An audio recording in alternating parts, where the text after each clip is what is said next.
Hi guys, this is Jesse from NovaQuark. And I'm NQ Entropy, game designer at NovaQuark. Today we're going to show you what we've been working on for our mining and scanning gameplay in the pre-alpha 0.10 update.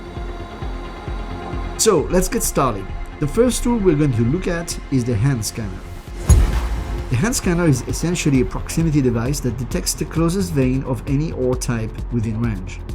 It's important to note that it detects a single vein of one ore, but you can see different ores at the same time. That's correct. The key is that as you run around, the scanner will periodically auto-ping and you'll be able to tell if you're getting closer or further from the nearest detected ore. You can start off by running on the surface, but eventually you will have to dig, as all ores are buried in the ground. We consider the scanner to be a mid-range scanning device. You won't be able to see very far underground, but you can rapidly and easily detect ores close to the surface. For now, the max range is 400 meters, which is usually good enough to detect level 1 and sometimes level 2 ores, of which there are currently 5 different levels in the game. So once you've used the scanner and you've gotten as close as possible to your ore cluster, you can start to use the second tool we're going to be showing you today, the detector. Usually, you want to be using the detector inside a 50 meters radius, as it won't be of much use past that range. It's an aim-based tool that detects ore when you look in the right direction. Once you're in range, you can scan the environment around you by looking around. You'll know you have something when you get a hit on the density spectrum. And the density spectrum will tell you how heavy the ore you're looking at is.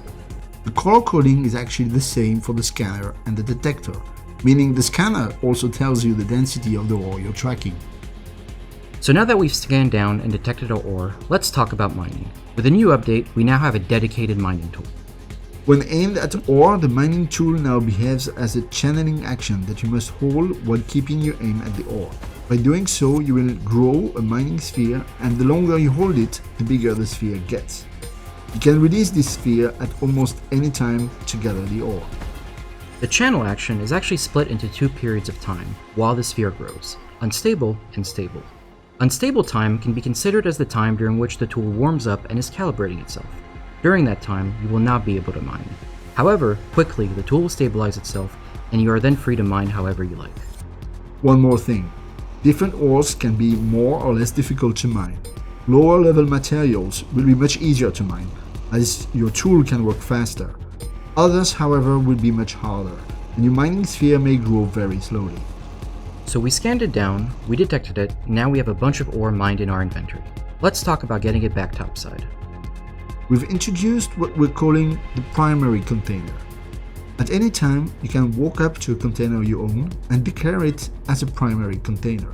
The primary container will now show up in your inventory as a new tab in the top left, and you can now directly transfer items and ore from your inventory to your primary container. All you have to do is right-click on the item in your inventory and select the Move to Primary Container option, and there it goes. Furthermore, the weight of what is in this containers is going to be taken into account for transportation. Speaking of transportation, we've overhauled the way hover engines work, and transport-like hovercraft now have improved maneuverability, handling, and a superior ability to carry heavy loads. Alright guys, that's all we have for you today. We hope you enjoyed it and can't wait for you to get your hands on it. If you have any feedback, don't hesitate to hop on over the forums. See you guys later. See you soon. Enjoy.